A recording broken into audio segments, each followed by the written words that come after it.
আজকে নিউ ইয়র্কে 4তম রোজা, অর্থাৎ আজকে আমরা 4 রোজারে ইফতার করছি। কিন্তু নিউ ইয়র্কে এত ঠান্ডা, মানে এবার 2026 সালে কিছুদিন পর পর নিউ ইয়র্ক কবলে পড়ছে তুষার ঝড়ের। বাইরে জরুরি অবস্থা জারি করা, অর্থাৎ প্রয়োজন ছাড়া কেউ যেন বাইরে না যায়। বাইরে প্রচণ্ড বাতাস এবং সেই সাথে স্নোফল। কিছুদিন আগে যে জরুরি অবস্থাটা গিয়েছে, সেটার যে বরফগুলো পড়েছিল, অর্থাৎ 20-25 দিন আগে, সেই বরফগুলোই এখনও ক্লিন হয়নি ঠিক মতো। সেই বরফগুলো এখনও যায়নি। টেম্পারেচার এত নিচে, প্রচণ্ড ঠান্ডা।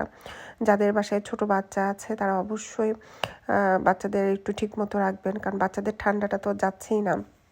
আমরা আজকে সবাই বাসায়, বাচ্চার বাবা, আমি, তাই আজকে আমরা একটু ইফতার বানিয়েছিলাম বাসায়। বেগুনি, পেঁয়াজু, ছোলা।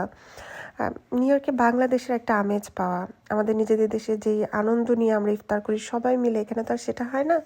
বাচ্চাদেরকে নিয়ে আজকে আমরা একসাথে ইফতার করার চেষ্টা করেছি।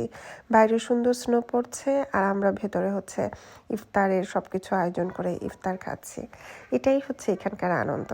আমার ভিডিও ভালো লাগলে লাইক করবেন, শেয়ার করবেন।